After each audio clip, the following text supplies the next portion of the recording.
বন্ধুসকল মোৰ অন্য এটা ভিডিঅ'লৈ আপোনালোকক সকলোকে মই স্বাগতম জনাইছোঁ।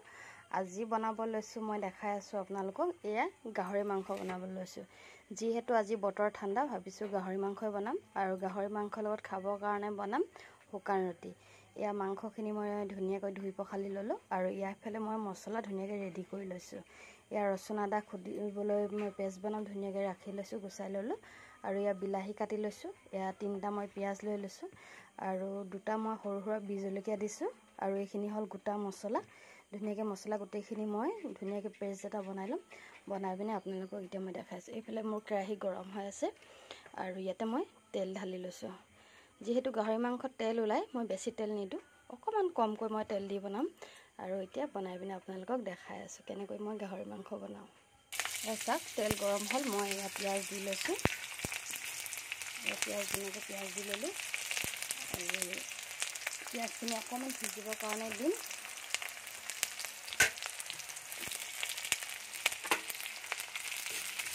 পিঁয়াজখিনি অলপ ৰঙচুৱা কৰিবৰ কাৰণে দিম।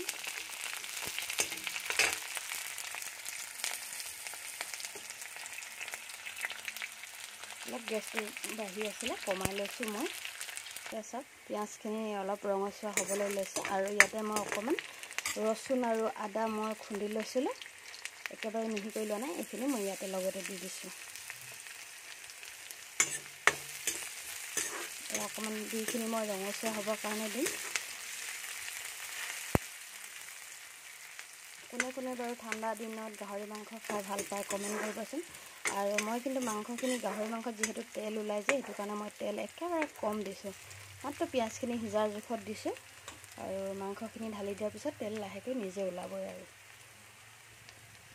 এয়া চাওক পিঁয়াজখিনি অলপ ধুনীয়াকৈ ৰঙচুৱা হৈ গ'ল এইখিনি আৰু ইয়াতে মই তেলতে অলপ হালধি দি দিম। হালধি মই ইয়াতে 1 চামুচমান দিম, বেছি নিদিওঁ। এয়া চাওক সৰু চামুচে মই 1 চামুচ দিছোঁ আৰু এতিয়া হালধিখিনি দি পিনে মই ইয়াতে মাংসখিনি মই ঢালি দিম। এয়া চাওক মাংসখিনি মই ইয়াতে ঢালি দিছোঁ।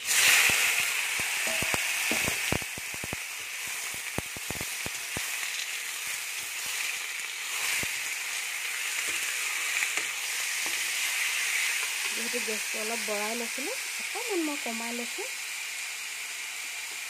ধুনীয়াকৈ সিজিব দিম। এতিয়া মই মাংসখিনি অলপ লৰাই লোৱাৰ পিছত মই ঢাকনখন লগাই দিম ইয়াতে, কাৰণ অলপ টাইম সিজিবলৈ দিম। যিহেতু মাংসৰ মই তেল একেবাৰে কম দিছোঁ আৰু মাংসখিনিৰ পৰা লাহে লাহে নিজে অলপ তেল ওলাবৰ কাৰণে দিম। তাৰপিছত মই যিখিনি মছলা মই পিচি লৈছোঁ সেইখিনি মই দিম। অলপ মাংসখিনি মই ধুনীয়াকৈ ভাজি ল'ম, অলপ ৰঙচুৱা কৰি ল'ম মাংসখিনি। এতিয়া মই মাংসখিনি ঢাকি দিবলৈ লৈছোঁ। মাংসখিনি এতিয়া মই ঢাকি দিলোঁ, অলপ টাইম সিজিবৰ কাৰণে দিম আৰু ইয়াত মই এতিয়া মছলাখিনি মই ধুনীয়াকৈ পেষ্ট এটা বনাই লৈছোঁ। চাওক এতিয়া মাংসখিনি আৰু অকণমান মই হিলাই দিম। ইয়াত এইখিনি অকণমান লাহেকৈ তেল ওলাবৰ কাৰণে লৈছেগৈ।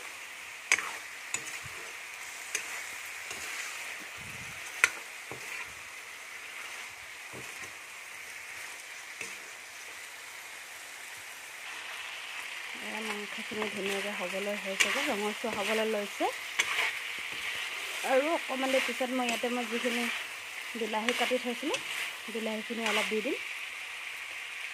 চাওক বিলাহী এটা মই 2টা মই কাটি লৈছিলোঁ, এইখিনি বিলাহীখিনি দি দিলোঁ। যিহেতু মই তেল কম দিছোঁ সেইটো কাৰণে অকণমান লাগি ধৰাৰ নিচিনা হৈছে।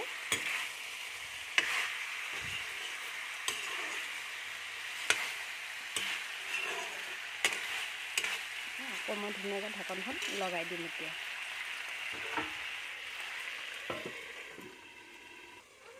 এয়া মাংসখিনি অকণমান আৰু অলপ মই ধুনীয়াকৈ হিলাই কৰি দিম। এয়া আৰু ইয়াতে মই অলপ দি দিম এয়া জলকীয়া গুড়া থৈছিলোঁ, আধা চামুচ দি দিছোঁ আৰু এয়া মিট মছলা দি দিছোঁ মই আধা চামুচ, সৰু চামুচে, আৰু মাংসৰ অনুসৰি মই নিমখ দি দিম। এয়া মই একেবাৰে বেছি জোল নকৰোঁ, অকণমান গ্ৰেভি ৰাখিম, সেইটো কাৰণে মই নিমখ কমেই দিছোঁ। এয়া মই সৰু সুৰা চামুচে 2 চামুচ দিছোঁ আৰু অলপ মই মাংসখিনি ৰঙচুৱা হ'বলৈ দিম।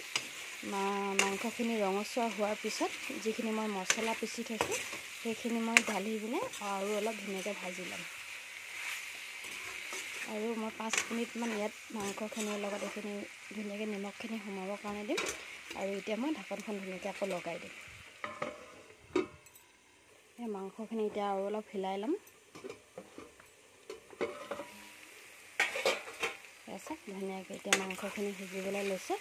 আৰু আমি যিখিনি মছলা ধুনীয়াকৈ এইখিনি পেষ্ট এটা বনাই ল'লোঁ, এয়া মই ধুনীয়াকৈ মছলাখিনি ঢালি দিম।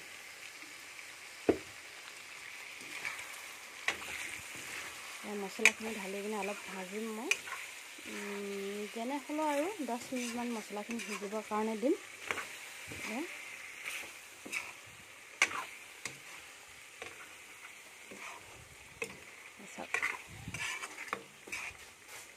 বাকী চব বস্তু দিয়া হ'লে আৰু লাষ্টৰ সময়ত মই ইয়াতে নগা ধনিয়া ৰাখি থৈছোঁ, ইয়াতে দি দিম মই।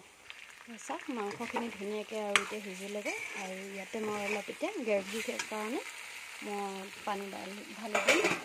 আৰু অলপ পানী ৰাখি থৈছোঁ গৰম কৰি, বেছি নিদিওঁ, মই 1 গিলাচমান জোখাই দিম।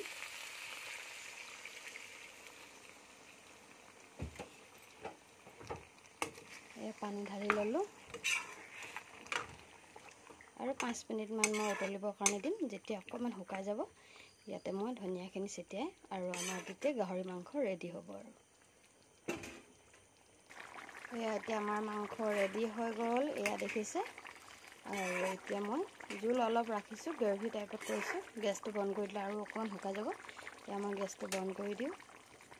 এয়া যিখিনি লাষ্টত দিবৰ কাৰণে নগা ধনিয়া ৰাখি থৈছিলোঁ, এয়া মই ঢালি দিছোঁ। মই কিন্তু নগা ধনিয়া দিলে ইয়াৰ চেণ্টটো খুব ভাল পাওঁ। এয়া চাওক আমাৰ গাহৰি মাংস বনি ৰেডি। আৰু এতিয়া মোৰ শুকান ৰুটি বনাবৰ কাৰণেহে বাকী আছে। আৰু যিহেতু অকণমান মানুহজন দোকানলৈ যায়, অহা লেট হয়, সেইটো কাৰণে ৰুটিকেইটা মই অকণমান দেৰিকৈ বনাম, কাৰণ ৰুটিকেইটা লাষ্টত বনালে গৰমে গৰমে খাই ভাল লাগিব।